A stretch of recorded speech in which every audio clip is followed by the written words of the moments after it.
Hey guys, this is Jonathan from TLD with a head-to-head comparison of not only two of the year's top Android smartphones, but arguably two of the year's best smartphones, period. The Galaxy S4 versus the HTC One. Now when you stack these guys head-to-head, without a shadow of a doubt, the biggest difference between the two is build quality. The HTC One epitomizes what a flagship phone should be in terms of build quality, from the all-aluminum design to the tapered edges, from the way it feels cold when you pick it up in the morning. Everything about it just screams premium at your face. Now as far as the Galaxy S4, you can tell Samsung definitely went with the if it ain't broke, don't fix it model, as it looks eerily similar to the Galaxy S3. It features the same plastic polycarbonate design with a removable back, which does have some perks such as expansion via microSD and a removable battery. And not to say that it's built poorly or bad, because it's definitely not. It feels solid, but being a flagship phone, it pales in comparison to the HTC One.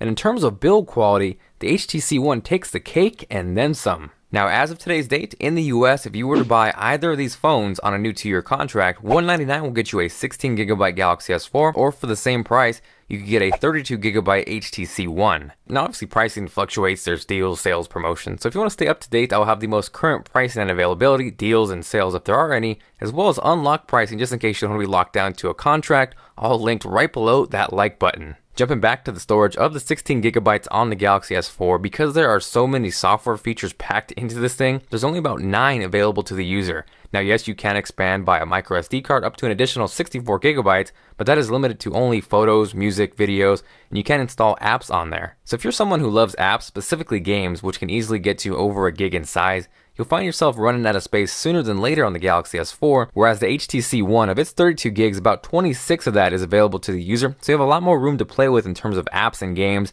and on top of that, you get 25 gigs of Dropbox space free with the HTC One. So if you're the person that doesn't really rely on apps or games, and you need that micro SD card slot for your movies, for your photos, for your videos, I know it also plays a big role on rooting and also making backups of your phone, then the edge goes to the Galaxy S4. But if you're the person that downloads tons of games and apps, then that edge goes to the HTC One. Next up, let's talk about what is powering these guys, what's under the hood, because they are both stupid fast, and it's gotten to the point where smartphones are becoming faster than most household computers. The HTC One is rocking a 1.7 GHz Snapdragon 600 quad-core CPU with 2 gigs of RAM, whereas the Galaxy S4, being the US model, is rocking a slightly faster 1.9 GHz Snapdragon 600 quad-core CPU and also features 2 gigs of RAM. Now yes, the Galaxy S4 is more powerful just slightly, but in terms of real-world performance and actual benchmarks, there wasn't a huge difference between the two. In Quadrant, the Galaxy S4 scored 12,112, whereas the HTC One scored slightly lower at 12,075. In Geekbench, the Galaxy S4 pulled away a little bit with a score of 3207, whereas the HTC One was a little bit slower at 2676, giving the edge to the Galaxy S4. Jumping over to 3D Mark Ice Storm, again, the Galaxy S4 was slightly faster with a score of 11,266 compared to the slightly slower score of 11,010 on the HTC One. Now, I will have all these benchmarks linked again right below that like button, so if you want to download them yourselves, share your results, leave me a comment down below and let me know how your device fared. The last benchmark I'm going to show you is GL Benchmark 2.7, the on-screen version, and this is going to translate directly into gaming performance. And again, you can see it was really close, with the Galaxy S4 averaging 15 frames per second and the HTC One averaging just a slight slower 13 frames per second. Now obviously that is a benchmark and it's going to be more demanding and taxing than most games, so we'll go ahead and jump out and check out Iron Man on both of these devices. You can see they run buttery smooth, they both look fantastic, there's no lag, they look great on the 1080p displays, and that leads us to the next question. Since they are both rocking 1080p displays, which of the two is better? The Galaxy S4 is a little bit bigger, coming in at 4.99 inches rounded up to 5, whereas the HTC One is slightly smaller at 4.7 inches, giving it a slightly higher PPI rate because they are packing more pixels into a smaller area. Now you can see side by side in terms of that 0.3 inches, you don't really gain or lose a lot with either phone in terms of screen real estate, but in terms of actual quality, I'm going to have to give the edge to the HTC One. It's a little more accurate and kind of gives you a true representation of what you are looking at on the screen, whereas the Galaxy S4 is a little warmer, it's a little over the top saturated. The best way I can kind of describe the two is the HTC One is like a good pair of audio monitors that's flat frequency, so kind of what you hear is what you get. In this case, is what you see is what you get. And the Galaxy S4 is kind of like an over-the-top set of speakers. Maybe they enhance the bass, enhance the treble, kind of tricking your mind into thinking it sounds better, or again, in this case, looks better. But for me, it's a little too over the top, a little too saturated, and I definitely prefer the color accuracy on the HTC One. But again, not saying the Galaxy S4 is bad by any means. Both of these displays are jaw-dropping, and I'm willing to bet some people will prefer the over-the-top look of the Galaxy S4 because it kind of tricks your mind into thinking images look better than they actually are. It's really close, but for me, again, the HTC One takes the crown in terms of display quality. So now that we've taken a look at most of the hardware, let's go and take a look at the software, and this is where the Galaxy S4 really separates itself from the HTC One. Out of the box, the Galaxy S4 is rocking Android 4.2.2, whereas the HTC One is rocking 4.1.2, and even though the Galaxy S4 is rocking a more current version of Android, neither of these are like stock Android at all. I actually really did like Sense 5 on the HTC One. It's light, it's clean, it's elegant. Blink Feed, which is one of their features they're pushing, is kind of like a permanent flipboard on your screen. I found it to be a little intrusive on your home screen, but if you actually move it to the left, I found it much more enjoyable and actually found myself checking it often. One thing I didn't like on Sense though is multitasking. You gotta press the slightly awkwardly placed home button on the right twice, and that's gonna bring a little window up with 9 different rectangles, and you have to swipe each out individually. Conversely, on the Galaxy S4, all you gotta do is hold the home button, which is conveniently placed right there in the middle. It's gonna give you an option where you can swipe off apps, you can kill everything at once, you can quickly access Google Now,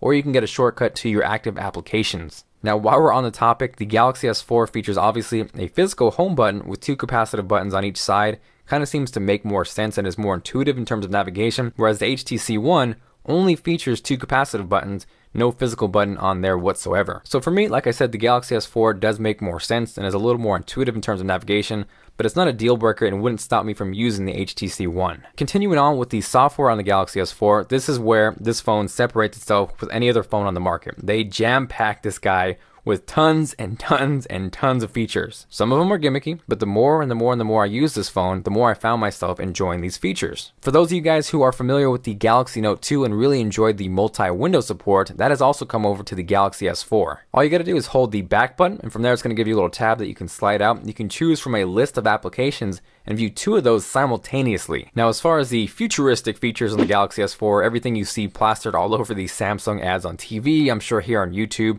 I actually really enjoyed Air Gesture. If you've ever moved an icon on your Android phone and you've been a little frustrated when you're trying to drag it over to the next screen and it doesn't quite make it, with the Galaxy S4, all you do is simply hold one down and you can actually swipe between pages and easily move it to another page without all that hassle and headache. That same air gesture applies to waving your hand like a magic wand and moving through photos. You can scroll with your fingers on a web page. And yeah, it's a little bit gimmicky, but as technology fans, this is some of the stuff that we should geek out over. If we showed this to somebody 10 years ago, they probably would have lost their mind, because that's some of the things you expect to see on something like Back to the Future. Another feature I really enjoyed was Smart Scroll, and by default, it is stupidly set to follow how you move your head, and you can all imagine how you look out in public trying to scroll, moving your head on your Galaxy S4. But if you actually adjust it to watch your eyes and then how you move the phone, it works a lot better. So when your eyes are on the screen, if you tilt the device back, it's going to scroll down through the article for you. Or if you tilt it towards you, it's going to scroll back up. And this is actually really useful, and I found myself enjoying this a lot. Then you have things like Smart Stay, which will watch your eyes. If you move your head, it's going to pause the video for you. You have things like Air View, where you can hover your finger without touching the device, and you're going to get a preview of a picture or an email or a calendar. Those are cool, but I really didn't use those too much. Now, they also do both feature IR blasters to control your TV. Both were extremely easy to set up, both in under 5 minutes, and they both work extremely well. Nothing to the point where I'd say choose this device over the other because of the remote control.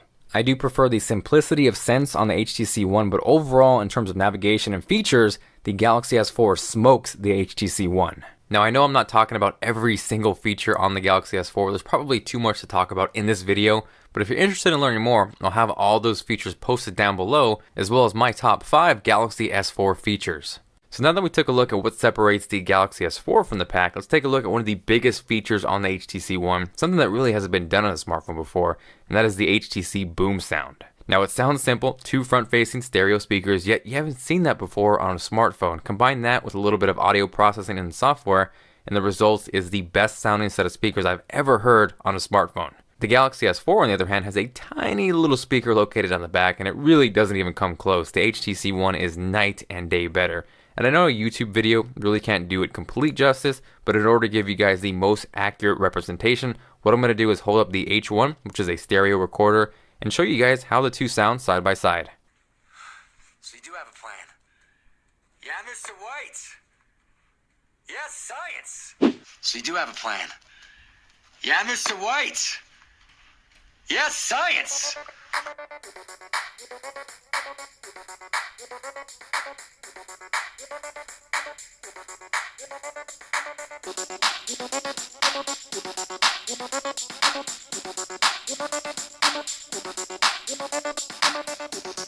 So hopefully you could hear there was a huge difference between the two. So if you're watching movies, videos, YouTube, music, whatever it is, if you consume a lot of media, the HTC Boom Sound is a feature you're probably not going to want to overlook. Next up are the cameras. The Galaxy S4 is rocking a massive 13 megapixel camera, whereas the HTC One is rocking a 4 megapixel or ultra pixel as they're marketing it.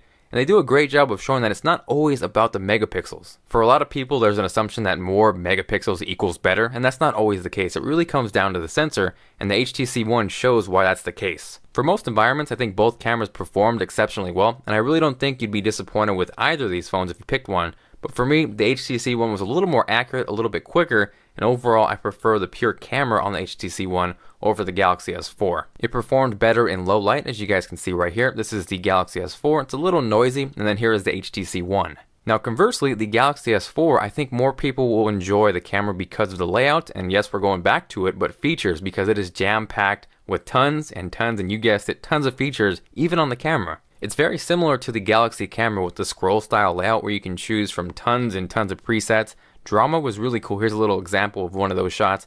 And you can get a similar effect on the HTC One, but overall, there's a lot more you can do on the Galaxy S4. You can simultaneously use both the front and the back-facing camera, which kind of could be cool for vlogging. And I think overall, like I said, I do prefer the HTC One, just the pure camera ability, but I think more people are going to enjoy the camera on the Galaxy S4 because it's not bad by any means. They're both awesome cameras, and I think the features take the Galaxy S4 over the edge. They both took outstanding video and is what you'd expect on a flagship 1080p smartphone. I really wouldn't say one was drastically better than the other, but I did notice the Galaxy S4 microphones performed a lot better, especially in windy situations. So if you vlog and you want to use your phone for that matter, you may want to check out the Galaxy S4. Next up, let's go and talk about something that's really important that kind of gets overlooked a lot of the time. That is battery life. The HTC One is rocking a 2300 milliamp hour battery, whereas the Galaxy S4 is rocking a slightly larger 2600 milliamp hour battery. Now in terms of real world use, I found myself sometimes struggling with the HTC One to make it through an entire day on the battery. If I was watching lots of video or if I was playing games, it felt like it really struggled to make it through the whole day. And on top of that, if your battery is low, it takes a super long time to charge up. So this is something where that removable battery on the Galaxy S4 kind of gives that the edge. So the Galaxy S4 on top of all of that seemed to perform about 10 to 15% better in terms of battery life. It charged faster and overall got me through the day a lot easier than the HTC One. Now at the end of the day, the lack of removable battery on the HTC One wasn't a complete deal breaker for me because I usually carry some sort of an external battery. Right now I'm using the Trent iCarrier, which is a 12,000 milliamp hour external battery. It'll charge whatever device you got, whether it's a tablet, smartphone, iOS, or Android, and it'll charge it for days. If you guys are interested in more information on that, again, I will have that linked right below the like button. Now lastly, I know we forget a lot of the times because these things are phones as well, but both performed about the same in terms of cell quality and call quality. I didn't really get any drop calls on either phone. They both feature LTE, but that of course depends on the area you live in, but they both got about the same speeds for me and both worked about the same in terms of call quality. Now in terms of advantages, or if there are any between the two in terms of being a phone, I'd have to give a slight edge to the HTC One in terms of speakerphone because of the boom sound. So at the end of the day, hopefully this video showed you the strengths and the weaknesses of each phone, kind of showed you which phone is better for you, and I think that's really what it comes down to, what is better for you. If you did enjoy this video, you found it to be helpful, and you are feeling like being awesome, make sure to hit that like button as it is much appreciated, and in return I will throw a virtual high five at your face. So to sum it up, we have two of the most badass smartphones that I've ever used, and to make it easy, if you prefer expandability, micro SD card slot, removable battery, if you prefer a slightly better battery, and tons and yet again tons of features, then go with the Galaxy S4. On the other hand, if you think you really like boom sound and you watch a lot of media and consume a lot of music, you prefer build quality and the external battery is not a huge deal to you, I think you'd like the HTC One. So let me know what you guys think with a comment down below. Try to keep it civil. These are smartphones, not anything to fight about. Kind of think about what you were using 10 years ago to what we have now as options, and have to decide between these two phones is definitely a first world problem. Again, thank you guys for watching. If you have any questions on these two phones or just tech in general, hit me up on Twitter at TLD Today. I also have Facebook and Google+, where you can contact me there as well. Also, I'll be working on my next phone comparison video. Let me know what you want to see, either the Galaxy S4 versus the iPhone 5 or the HTC One versus the iPhone 5. Let me know with a comment down below. And again, this is Jonathan from TLD, and I'll catch you guys later.